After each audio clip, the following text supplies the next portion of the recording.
Okay, आज हम सीखेंगे कैसे कंपनी को सिलेक्ट करते हैं। पहले हम देखेंगे मार्केट कैप क्या है। तो फिर तीन तरह के मार्केट कैप होते हैं। एक तो है इनिशियल स्टेज जो कि स्मॉल कैप बोलते हैं, और एक मिड कैप, और एक लार्ज कैप। तो स्मॉल कैप जो होता है वो 5,000 करोड़ से कम होता है।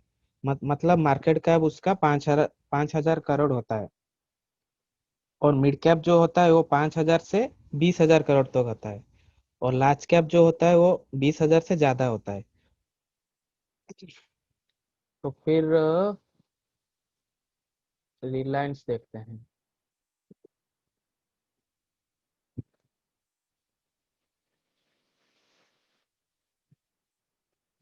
ये देखो, 20,000 से ज्यादा, ये कितना है? ये एक लार्ज कैप है। और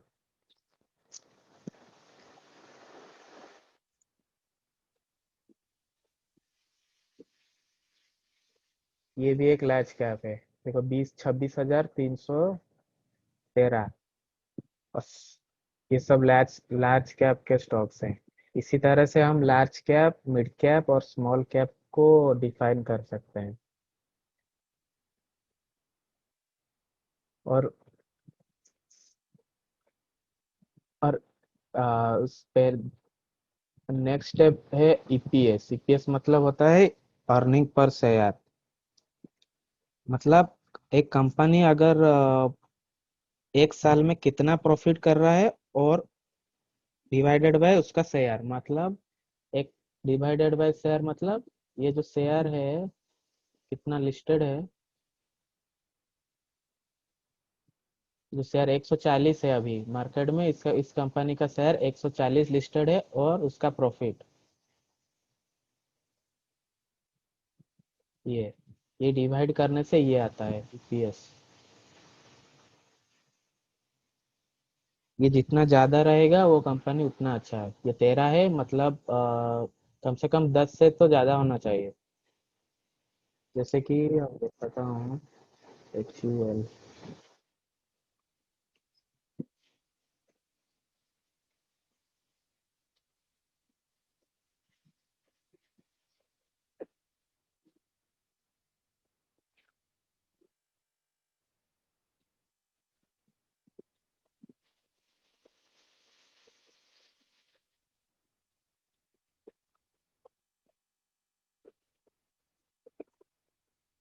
ईपीएस इसका देखो 30 के आसपास है। मतलब ये हिंदुस्तान यूनिलीवर, ये कैपिटल मार्केट कैपिटल है 20,000, 5 लाख 7,000 कितना है।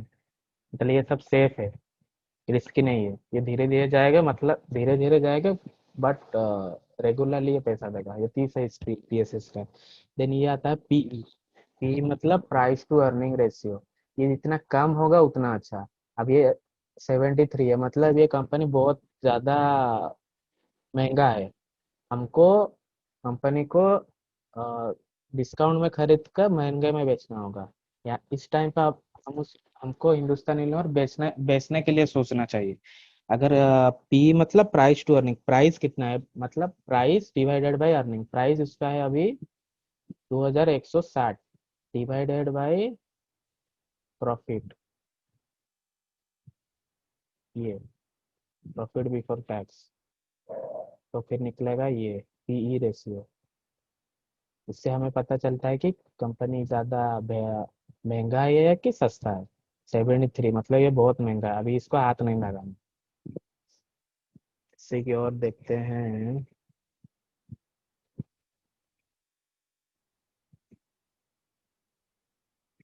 ये भी 70, ये भी अब महंगा है बहुत। इसको भी हाथ नहीं लगाना अभी, मतलब इन्वेस्ट नहीं करना चाहिए, बहुत महंगा है ये सब। फिर हम देखेंगे होल्डिंग कितना है प्रोमोटर लोगों का, मतलब इन कंपनी का मालिक लोगों का कितना होल्डिंग है, कितना मालिक लोग कितना शेयर लेके बैठे हैं। इसीलिए हमको जाना है प्रोमोटर होल्डिंग्स, शेयर होल्डिंग्स। ये देखो, प्रोमोटर इसमें 45% लेके बैठे हैं। मतलब प्रोमोटर लोगों को अपनी कंपनी के ऊपर बहुत भरोसा है। मतलब और ये देखो, एफ आई मतलब फॉरेन, डी आई मतलब डोमेस्टिक, मतलब हमारा नेशनल वाला, पब्लिक मतलब हम लोग। इसमें पब्लिक का ज्यादा है और कंपनी का मालिक, और ये कोई भी नहीं इन्वेस्ट किया है। और एक कंपनी देखता हूँ, रुको।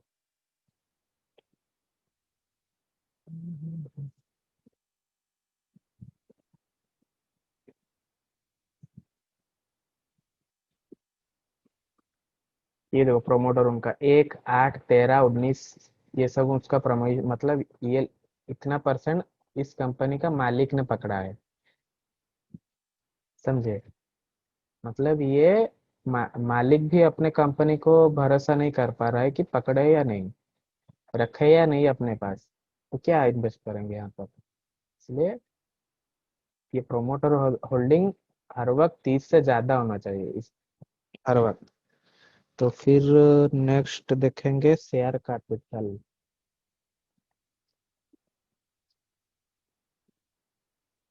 शेयर कैपिटल,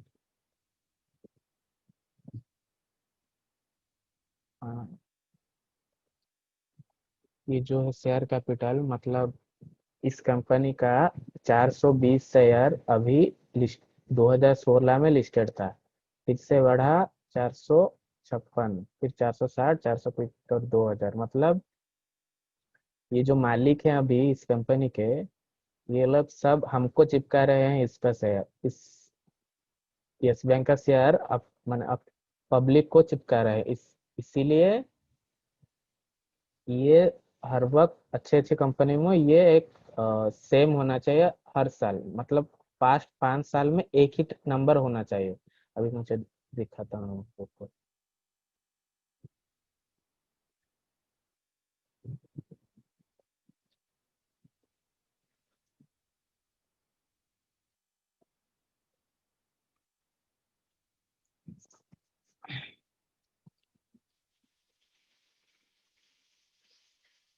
तो 216, 216, 216, मतलब ये देखो, एक ही टाइप का सब कुछ है, मतलब ये 5 साल में अभी 216 2016 में था, 216 2017 में था, मतलब ये जो मालिक है अभी इस कंपनी को, ये इसको छोड़ना नहीं चाहते या हम लोग को देना नहीं चाहते।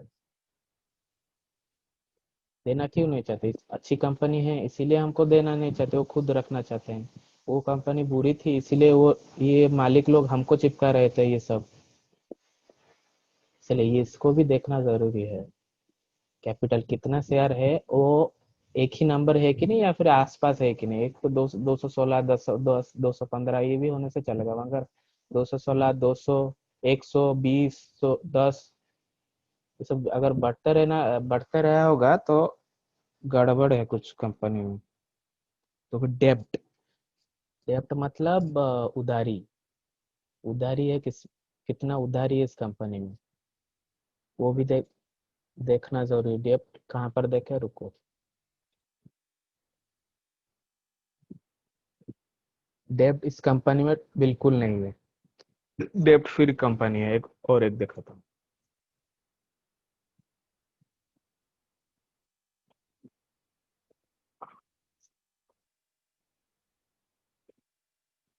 इस कंपनी में डेब्ट देखना,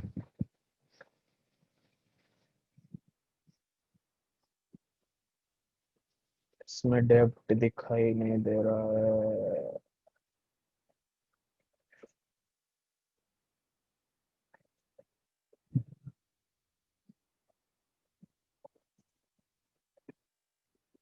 इसमें भी डेब्ट जीरो है, इसमें भी डेब्ट नहीं है कोई, डेब्ट फ्री है ये।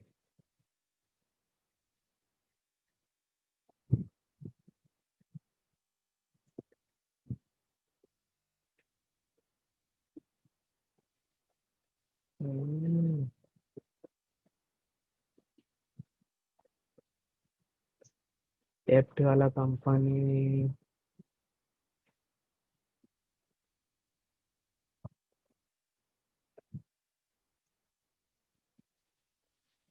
ये देखो इसमें डेब्ट 106 करोड़ है, इसमें डेब्ट ये कम होने से अच्छी कंपनी है, मतलब अगर हम लोन में रहेंगे बैंक बैंक से, तो फिर क्या प्रॉफिट कमाएगा, क्या हमको मिलेगा। ये हर वक्त कम होना चाहिए, 106 मतलब ये कम है, अच्छी कंपनी है, जीरो मतलब बेस्ट है। उसके पास कोई डेब्ट है, वो जो भी कमाता है वो उसका प्रॉफिट। इसको भी हम देखेंगे। और देखेंगे एसेट्स। एसेट्स मतलब कितना उसके अच्छी वाली, मतलब क्या उसको बोलते हैं, संपत्ति कितनी है उसके पास। एसेट्स देखने के लिए हम जाएंगे बैलेंस शीट पर। बैलेंस शीट में देखेंगे करंट एसेट। एसेट इसका देखिए मारुति जी का 7,000, 8,000, 7,000, 12,000। हर वक्त ये बढ़ता ही रहेगा, बढ़ता रहना चाहिए। इसको देखिए 8,000, 7,000, 12,000, और एक देखता हूँ एसेट।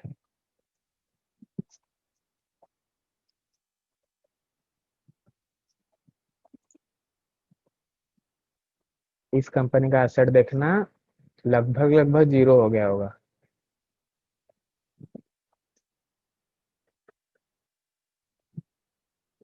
9,000, 12,000, 14,000, 22,000, 23,000। और इसका लाइबिलिटी देखो 8,000, 11,000, 11,000, 17,000, 16,000।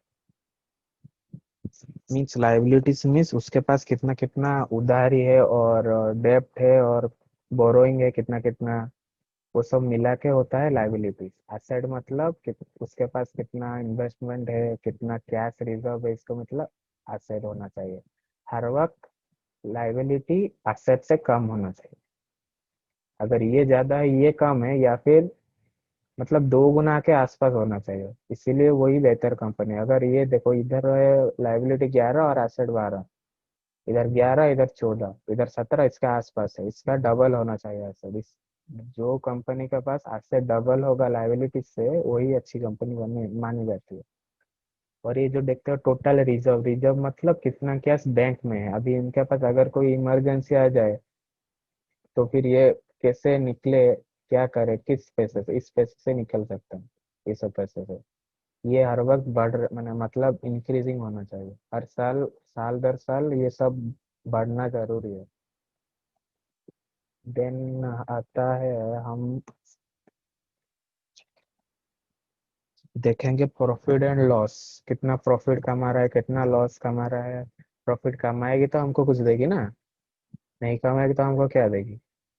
देखो इसमें ये बैंक प्रॉफिट 2016 में कमाया। प्रॉफिट बिफोर टैक्स, मैंने टैक्स ये कट के आएगा ये नेट प्रॉफिट। 2,000, 3,000, 4,000, यहाँ पर 2019 में 1,000 हो गया, यहाँ पर ये लॉस में है, अभी 16,000 लॉस में है।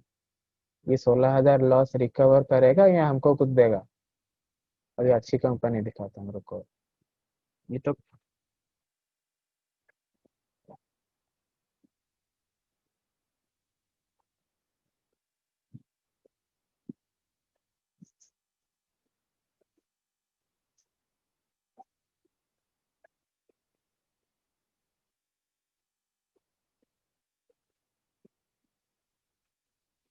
कंपनी का प्रॉफिट देखो 4,000, 4,000, 5,000, 6,000, 6,700। ये सब उसका प्रॉफिट है, ये इतना प्रॉफिट ये कमा रहा है एक साल में।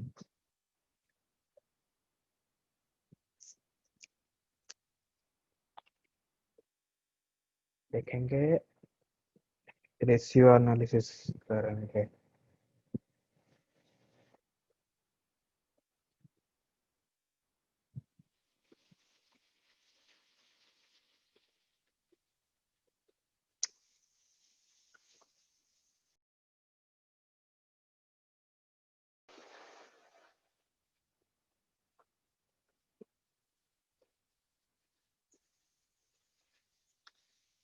ओके, फिर हम देखेंगे,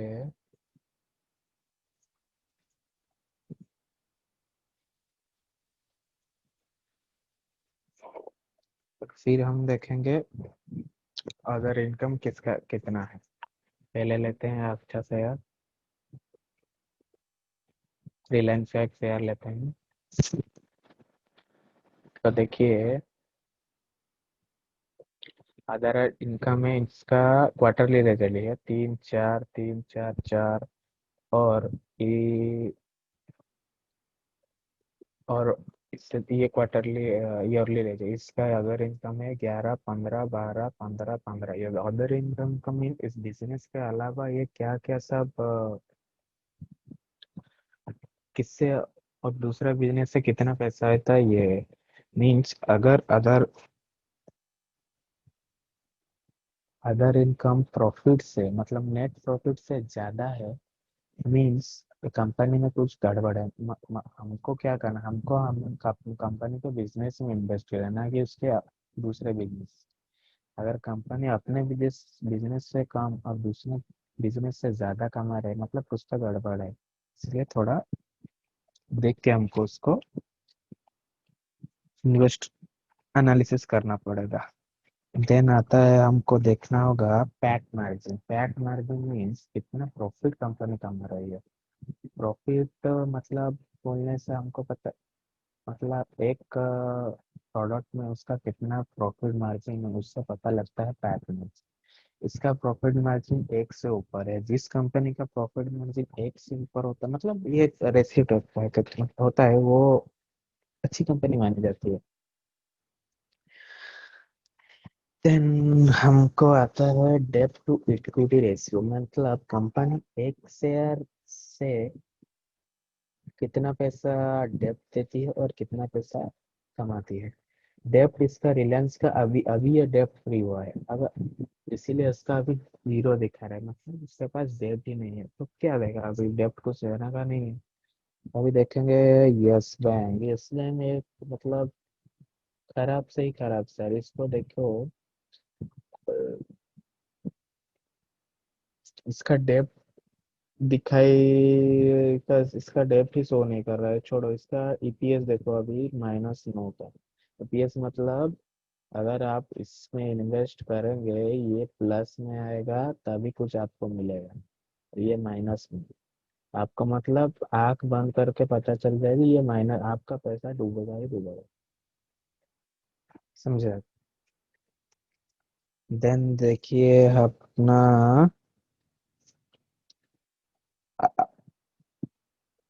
ROE। ROE का मतलब होता है return on investment. Return on equity मतलब एक इक्विटी का दाम अगर 12 रुपए इसका आप एक में 12 रुपए का इन्वेस्ट कर रहे हैं आपको कितना मिलेगा।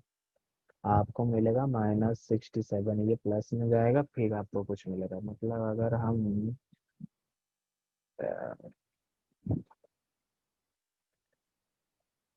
रिलायंस में जाएंगे